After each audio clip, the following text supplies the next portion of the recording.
बघा, x अधिक 40 आणि x वजा 30 हे एकमेकांचे कोटी कोण आहेत, तर सर्वात मोठ्या कोणाचं माप किती? प्रश्न सोडवायचा कसा लेकरांनो? कोटी कोण ही संकल्पना, कोटी कोणाच्या जोडीचं माप 90 अंश असते. आता ही कोटी कोण संकल्पना संपूर्णतः अभ्यासायची असेल तर पूरक कोण कोटी कोण ही माझी प्लेलिस्ट अवश्य बघा. तुर्तास प्रश्नापुरतं समाधान करायचं झाल्यास अशा पद्धतीचा एक काटकोनच म्हणा, ही अशा पद्धतीची एक आकृती असते आणि याच्यामध्ये एक कोण दळलेला असतो. जसं इथं की आम्हाला एका कोणाचं माप x अधिक 40 म्हणते, तर दुसऱ्या कोणाचं माप x वजा 30 असं म्हणते. आता या काटकोनामध्ये हा एक कोण आणि हा दुसरा कोण, एकंदरीत अशा पद्धतीचा हा या शिरोबिंदूमधून लंब टाकल्यामुळं दोन कोणांची इथं निर्मिती उत्पत्ती होताना दिसते. या दोन कोणांची ही जोडी म्हणजेच हे परस्परांचे कोटी कोण. नेहमी लक्षात ठेवा, कोटी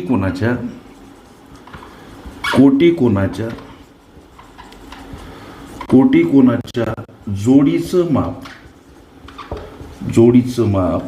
90 अंश असते. 90 अंश असते, गोष्ट लक्षात ठेवा. आता पुढे चला, या प्रश्नाच्या उत्तराप्रत पावलं कसे टाकायचे? कोटी कोणाच्या जोडीचं माप जर 90 अंश असते, तर हे जे समीकरण स्वरूप दर्शवलेले माप आहेत लेकरांनो, हे इथं अधिक स्वरूपात का मांडायचे? तर या दोन कोणांच्या मापांची बेरीज किती असते? 90 अंश. काटकोनामध्ये हे सगळा बंदिस्त कार्यक्रम असते. शिरोबिंदूतून एक लंब टाकल्यामुळं दोन कोणांची उत्पत्ती. या लंबामुळं निर्माण झालेले हे दोन कोण ज्यांचं माप 90 अंश असते, गोष्टी लक्षात ठेवा. म्हणून हे बेरजेच्या स्वरूपात त्या दोन कोणांचे समीकरण स्वरूप माप. याला कंसातून काढू. x अधिक 40 अधिक चिन्ह अधिक गुणिला x अधिक x अधिक गुणिला वजा इथं हे काय येणार? 30 बराबर हे 90. x जवळ घ्या. त्यानंतर अधिक 40 जवळ हे वजा 30 लिहा. x आणि x होतात सर 2x अधिक 40 वजा 30. एक संख्या अधिक एक संख्या वजा, तेव्हा मोठ्या संख्येतून लहान संख्या वजा करत उत्तरासमोर मोठ्या संख्येच्या समोर असलेलं चिन्ह मांडणे, ही काही प्रोसेस. पुढं चला. आता या 2xला एकटं करू लेकरांनो. 90 कड जाताना 10 वजा स्वरूपात मांडायचे. का मांडायचे? संख्या परस्पर विरुद्ध बाजूने जाताना एखाद्या पदासोबत अधिक असेल वजा असेल, अधिक गुणिला असेल, भागिला असेल, गुणिला अंशस्थानी असेल, छेदस्थानी आणि छेदस्थानी असेल, अंशस्थानी मांडावी लागते. आता ही वजाबाकी 80xला एकटं केल्यानंतर 2 सुद्धा इथं भागिला आणि हा भाग गेला सर 40, म्हणजे xचा व्हॅल्यू 40 आला. सर्वात मोठ्या कोणाचं माप. आता सर्वात मोठा कोण कोणता असणार?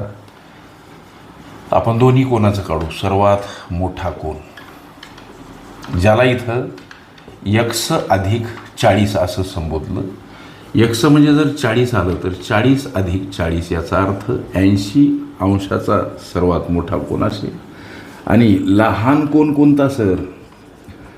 तर ज्याला x वजा 30 असं संबोधलं. x म्हणजे 40 आहे, गोष्टी लक्षात घ्या. म्हणजे ही वजाबाकी 10 अंशाचा लहान कोण. हा कोण आहे लेकरांनो? 10 अंशाचा. लक्ष द्या. आणि हा आहे 80 अंशाचा. ह्या गोष्टी लक्ष द्या. तुमच्या प्रश्नाचं उत्तर काय? तर सर्वात मोठ्या कोणाचं माप काय? तर लेकरांनो 80 अंश हे तुमच्या या विचारल्या प्रश्नाचं उत्तर. ओके.